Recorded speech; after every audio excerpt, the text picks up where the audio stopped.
voxel-based morphometry. I just wrote a paper for a journal article come out this December. Voxel-based morphometry, again, uses MRI technology, same $10 million camera, different software package. What you do is you look at the size and the shape of the brain by tissue type. So you've got gray matter in the brain and white matter in the brain, and then these holes that belong there. Looks like Swiss cheese, called the ventricles. And we compare the size of that between different patient populations and healthy persons. And so we were actually the first group that did that. And this was our preliminary data that we had published. All those areas that are red, those are areas where the fibromyalgia brain gray matter is changed. It's shrunk up, it's smaller, the tissue's not as healthy. So this was a small sample size, but you see there's a robust area there. That big arc on the left is the anterior cingulate cortex, very important for pain, but also very important for executive function, think fibrofog. Very important for autonomic control, think stress. And then there are the two little red dots in the middle there on the bottom, that's your hippocampus, it's shrunk up. And then the insular cortex and some areas there on the right. So this was the very first study that demonstrated that. The very first one that was published on a big journal was a replication study of the first study we did in Louisiana. This was when I was in McGill. And those same areas light up, a little bit different distribution, a little bit bigger study. In this particular study, we showed that the longer you were told you had fibromyalgia, that is, you had a diagnosis of fibromyalgia, the more shrunk up the brain was. And so there was this thought, well, gosh, is fibromyalgia progressive in terms of brain atrophy? There are now, I think, 6 or 7 studies that have looked at this. All of them find about the same thing. The hippocampus is challenged, the anterior cingulate, the insula. These are areas of the brain that are lit up there, the IC there on the left, top right. That has been reproduced several times, so we know that's a solid function. I mean, we know that that's a solid finding. We have only had one study that showed time difference. So what does that leave us to wonder? Does a person before they develop fibromyalgia somehow have a different brain? Or does the brain change during the course of developing fibromyalgia, or does fibromyalgia change the brain? No answer to that question. Yes? Okay, you said the atrophy of the brain. Is that related to blindness? Okay, so if we use the word atrophy, and I'm an English major, so I'm very careful with words. Atrophy suggests that you were this big, but now you're this big, and that you've gone through a process, a dynamic process called atrophy. Shrink is another way to think of that. Well, maybe a fibromyalgia brain is this big at birth and doesn't change, and a healthy brain is this big at birth and doesn't change, and one's a risk factor for the development of fibromyalgia. We don't know. What we need to do is we need to take pictures on day 1, and then 5 years later we need to take a different set of pictures and see if there's a change. That study hasn't been done yet.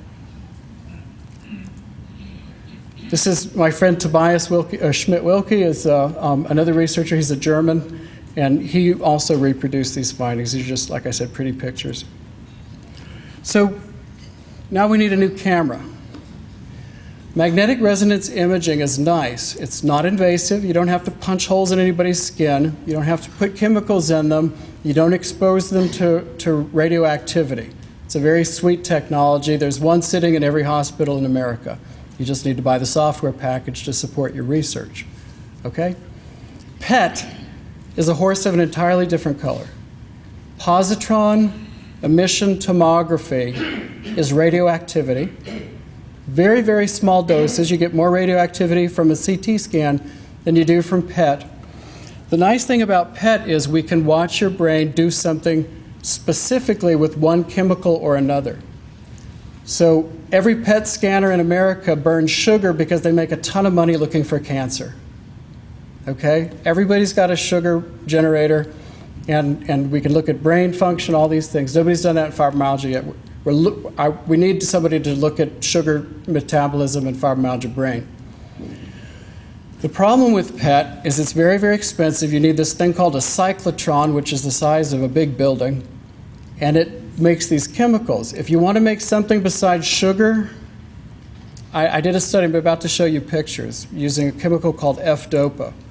The sugar people who were making, $1 million a day had to shut down the laboratory and do nothing but make one dose of F-DOPA for one patient a day. And we did 20 patients, so we cost the institution millions of dollars, obviously. So it's a very expensive thing, and the studies tend to be small, but the findings are very exciting. The first thing we did was, when you speak to fibromyalgia patients and you listen to them tell their stories, something that comes back to you, there's a lot of things that if you know your physiology, it smells like dopamine. There's a chemical out there that if you have absolutely none of it, they say you have Parkinson's disease. And if you have tides of it running around, they might say that you're schizophrenic or bipolar. The problem is that in medicine, we think about extremes. We want absolutely none, or we want so much you can't live with it. So you have Addison's disease, and you have Cushing's, but if your adrenal glands are a little unhealthy, well, get out of the endocrinology office and go see your naturopath. So in brain dopamine, if you have absolutely none, it's Parkinson's. If you have a whole bunch, it's schizophrenia. Well, what if you just don't have enough? Well, we know that if you just don't have enough, you have things like ADHD, and you have restless legs, and you have sleep bruxism. You grind your jaws at night. Okay? And fibromyalgia patients, they do a lot of that stuff. A lot of restless legs, lots of, we call it fibrofog. So it smells like dopamine. And I did a funny thing. I was invited by a little college to come be their Templeton speaker, give a week's worth of lectures. And one of the English teachers got in touch with me and she said, "We're reading Oliver Sacks. So could you read Oliver Sacks so that when you come to an English class reading neurology literature, great, I'd be happy to do that." Well, apparently she told me the book title that they were reading, but I got it wrong. She wanted me to read, The Man Who Mistook His Wife for a Hat, I think, or something like that, which is a cool book. But I read Awakenings. Who's seen the movie Awakenings? Robert De Niro. Okay. Well, I was reading Awakenings, and it's about something called von Economo's encephalitis. This was a virus that periodically wakes up and travels around the world, and people that get it, God bless them, they fall asleep, and they don't wake up. Or they might wake up for a day and be asleep for 2 weeks. And during that day, they move slow, and they might be walking down the hall and just freeze. And then they stand still for 24 hours, and they might move a little bit.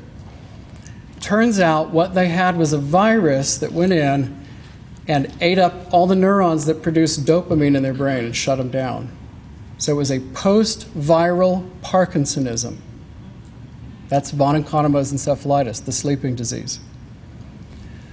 Well, as I was reading these case studies in Awakenings, I was like, these people are like caricatures of my patients. I mean, this was like fibromyalgia and hyperdrive. Maybe not the pain. There was certainly pain in these patients, but all the strange things that you hear. The room is at a wrong angle. I'm stiff. Time does not feel right to me. So I just thought, hyper-Parkinsonism and fibromyalgia, what do they have in common? Dopamine. So I talked them into letting me borrow their scanner and donating all this money. And I measured 10 people who have fibromyalgia, 10 who don't. And what's the difference? Is the dopamine difference? Well, yes, it's very different. All the areas in red are areas where the fibromyalgia patient does not make as much dopamine as the next person. And it happens to be in brain areas which, not surprisingly, have to do with cognitive function, pain control, movement, think stiffness, autonomic control, think stress. So they're very different. And in fact, in the insular cortex, the difference was very strongly matched to their clinical pain. So then I said, well, we can compare the size of the brains, and we know that dopamine is kind of fertilizer for the brain. Is there a relationship between the two? So we did another thing where we compared the size of the brains, and there was some shrunk up areas here, that you see. And some of those areas that were shrunk up were areas where the brain is not making enough dopamine. So sure enough, the lack of dopamine may be contributing to this loss of tissue in the brain, or this difference in tissue. It makes sense.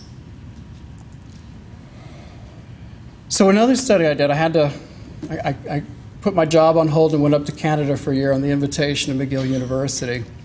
And I did a study, and I think I'm going to go down in history as having administered the most painful stimulus to fibromyalgia patient in a clinical laboratory of all time. What we did is we took a needle and we stuck it in the leg muscles and dripped in very salty water for 20 minutes. And I calibrated this against my own leg, so literally I feel your pain. The first time I did it, I thought, how painful could this be? I took 1 cubic centimeter of water, injected it into my muscle, and it felt like somebody hauled off with a 10 iron and hit me with all they were worth for 20 minutes.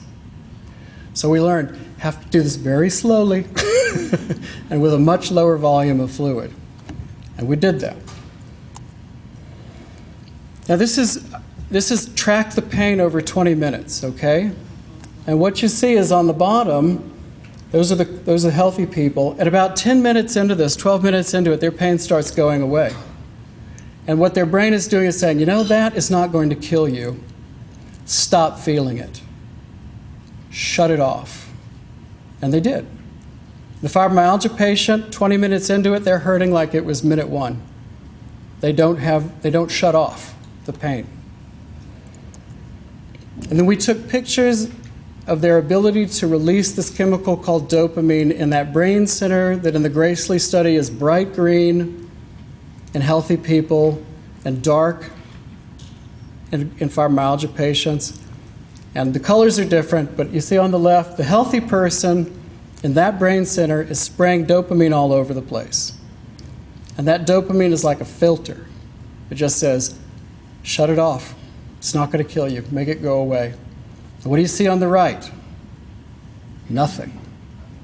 So the fibromyalgia patient experiences the world unfiltered. There's no filter in place.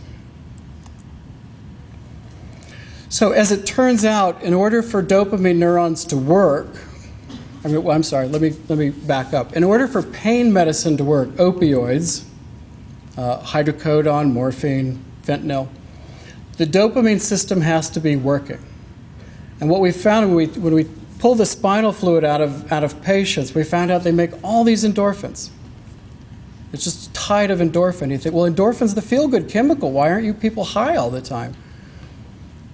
Well, as it turns out, the dopamine neurons have to work in order for the morphine or the endorphins to work. If I take a little rat, and God bless them, we do this to them, put a little needle in its head and put a drop of something in there that shuts off its dopamine neurons, and drop it on a hot plate with morphine on board, it's like salt water. It hurts. It hurts a lot, even though you give them a lot of morphine, because they require the dopamine to work. So if you have this experience telling your doctor, why don't pain medicines work? Well, clue. This is a picture of areas of the brain where the dopamine receptors the endorphin receptors, they're called mu-opioid receptors, are malfunctioning. This comes out of Michigan. And so they showed that these receptors are all occupied. And we knew that pretty much from the CSF studies, but they wanted to take pictures of it this way.